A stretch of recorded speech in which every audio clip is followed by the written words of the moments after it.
before we start the Module 2 review, I want to talk a little bit about the proficiency test because a lot of what you're reviewing for the Module 2 test is also on the proficiency test.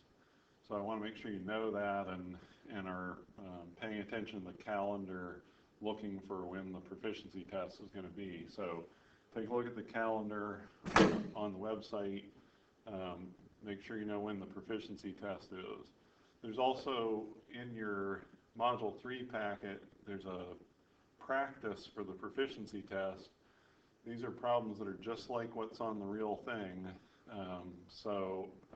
You want to study that, practice those problems. If you look at that, you'll notice what I'm about to talk about that a lot of the stuff comes from Module 2. So on the proficiency test, you'll not be able to use a calculator or notes. So you have to pass the test with 95% or better. So it's a 10-question test, so that means you can make a little bit of a mistake on one question. So these are sort of the basic things from Module 1 and Module 2.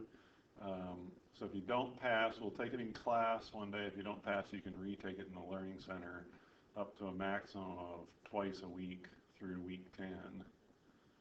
So, and they won't be given during finals week. So make sure you're preparing for this. And like I said, you'll notice that as you're preparing for the Module 2 test, you'll also be preparing for the proficiency test. So this is just a screenshot of the practice problems for the proficiency test that I mentioned that are in your packet.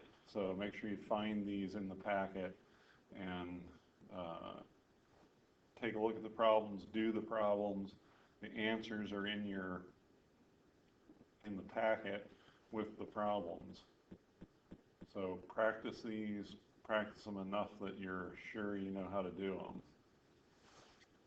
But if you look at this, the first 9 problems that are on there are from Module 1, and then this is the first of the 2 sheets of practice problems for the proficiency test, and the second half of that first page is all Module 2 stuff that you need to know for Module 2 anyway.